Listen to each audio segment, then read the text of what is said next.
Let's talk about the discovery process. I'm going to give you a simple formula to find out what's going on, because I think there's something that everybody needs to know. Yeah. You got to know that in a sales process, there's two things that establish leadership. Number one is whoever asks the question is a leader. So if I ask you a question, I'm now the leader. And if you get somebody trying to hijack your leadership, they're going to start drilling questions on you, and you got to know when to grab it back. Right? So you're asking questions. The other part of that is that when you're asking questions, you're establishing leadership, you got to talk about your process.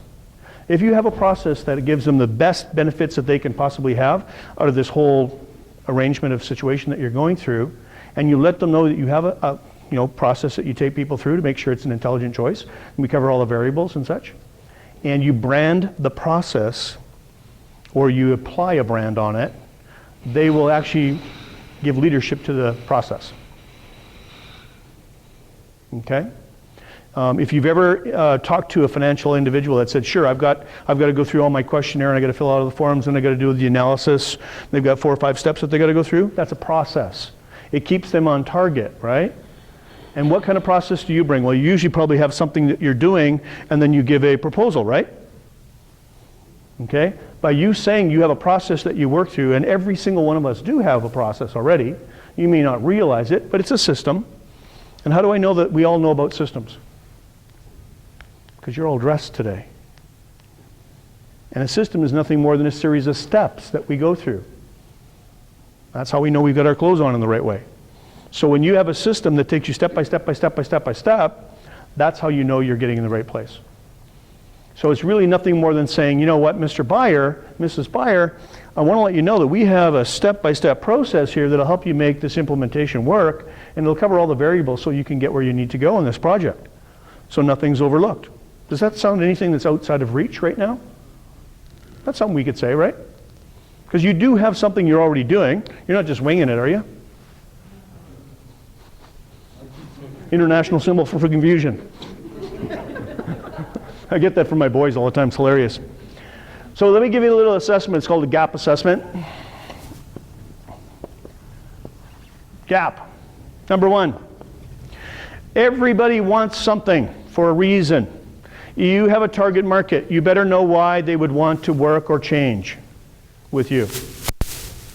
So what are the top reasons that people want to come to you? Individuality. Quality. Absolutely. Individuality. Say more about that. Basically, everybody's selling the same product. Here we are, we're coming along with an equal to better product. They're individual, they're breaking out of the pack. So there's this feeling of being breaking out of the pack or an industry leader.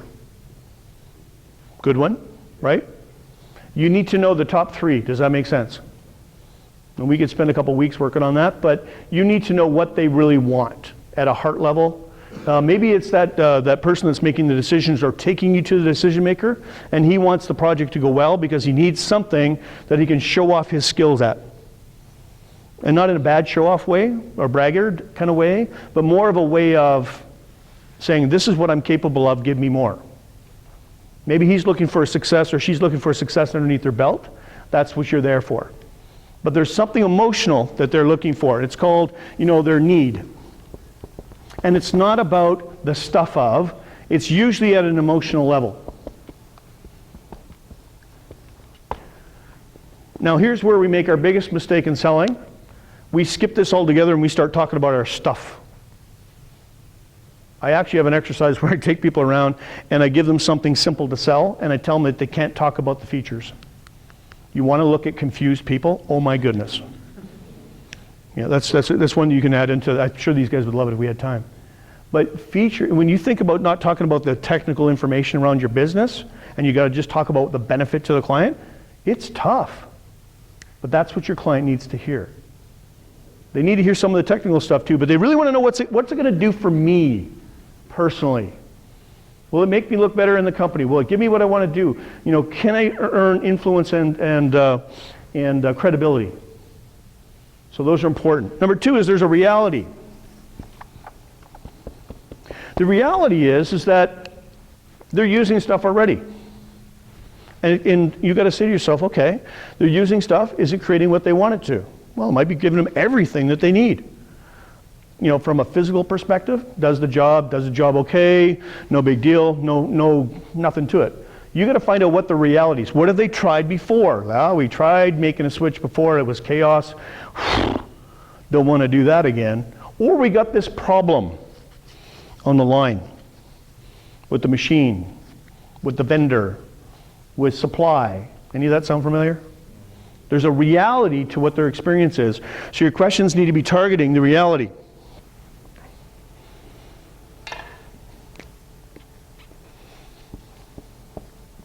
The third is the difference between the two.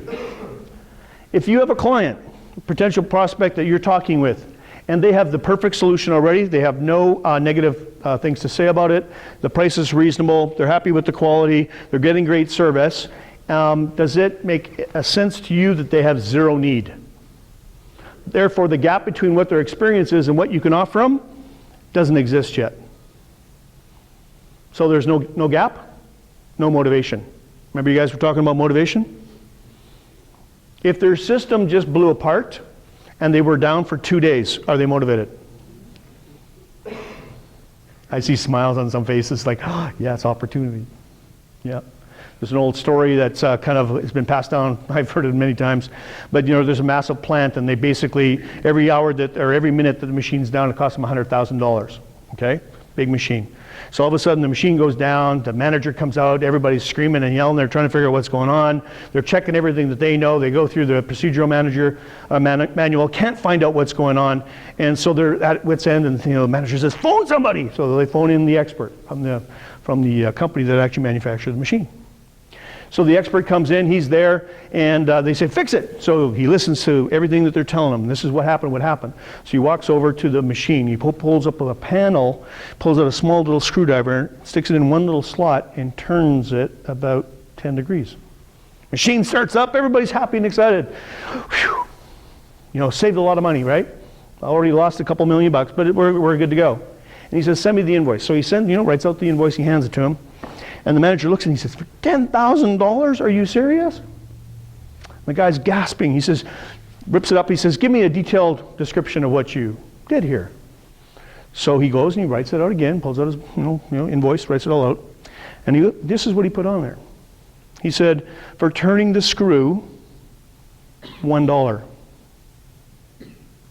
For knowing which screw to turn, $9,999. That's what you bring to the table, the knowing how. It's not about the film, it's not about the product, it's not about the graphic, not about the stuff, it's about knowing what they want. So the gap assessment's critical. If you don't know the gap assessment, there's no motivation, don't bother going another step farther until you have motivation. You keep looking for motivation. That's your goal. Don't bother trying to get a proposal in. Don't bother trying to give them information. If you don't know that part of it, forget the rest, because anything you send them will be just you going through the motions, spending a lot of time, doing a lot of work for nothing. I had a client phone me up, top of his industry, super salesperson. I don't think I've ever seen anybody with this much capacity. And he said to me, Rich, let's talk about this. So I said, let me ask you a series of questions. Sound familiar so far? I asked him all my discovery questions, and at the end of it, this is my analysis on his gap assessment. Oh my, I've never met anybody that performs at the level you do. So by all standards, I don't know if I can increase your performance with the normal technology that I use today. Tell me what it is you really need help with. And he said, yes, I'm a superstar. I've been at it for 20 years. He says, I do more, and he did literally about 4 or 5 people's work. Like, that's how much this guy sold. And he said, but you gotta understand, Rich. He says, twice a year I crash and I burn. And he says, it's paying on my health, and if I could just stop the crash and burn, I'd make so much more money. And I said, how long are you out for? 3 months each time. He's working half the time, producing 5 times normal. I said, okay. But I said, when does this happen? We found out he had a cycle. Remember that chart that we had here? He had a cycle. And I said, we're not going to beat the next cycle, so all we're going to do is learn from it. You're probably going to go into it, get your busy season, you're going to be hopping, and everything's going to happen. And I said, but we could do it on the next one. And lo and behold, if that is not what we We did. I managed his expectations. We created a win. He came out of the first cycle, not too bad. The second cycle almost didn't even happen. It was a speed bump. He took a holiday and he was happier than all get out. I made him an extra, I don't know, $250,000. That's how this works. You got to know what it is they want. Now, what do you do after that? Well, after you know how much this gap is, if you don't have a gap here, by the way, your job is to make one. And it could be perceived gap too. So you may have a superior product, they may have that, but you may need to increase their pain. You may need to talk to them about what happens, if this fails. What happens if that happens? What happens if this? Did you know that this takes place? What if we did this? We've taken care of that problem. How much sleep at night do you want to lose? You may need to seed ideas to get them kind of going in the right direction. Right? It's like the computer guy that said to me, oh yeah. He says, how old's your laptop? And I go, it's about 3.5, 4 years old. He goes, oh, any problems yet? And I go, no, it's working great. He goes, oh. He says, well, you may want to think about this. He says, I don't want to put a cloud on your day, but he says, most laptops are built to only last 3-4 years max, and then they crash and they wipe out the video card. And he says, then you spend $200 or $300 trying to get the material or the data off, right? And I'm like, oh, because that's just frustrating, right? And well, lo and behold, if that thing, we bought a new computer, gave that one, to my wife, and that thing crashed 3 months later, and I looked like a genius. It was awesome. He made a sale. He did it because he knew the last thing that I wanted to do was actually spend all my time getting all the information off that computer. So your job is to build the gap if there is no gap. A strong gap means you've got a motivated individual in the process. Now, if you start with the person that's here in the organization structure, decision makers in a different place, you got to do it here, then you got to do it here, and you got to do it here, wherever you need to go. So you have to be extremely valuable at building their dream, building their motivation, and getting that gap really fine-tuned. Okay?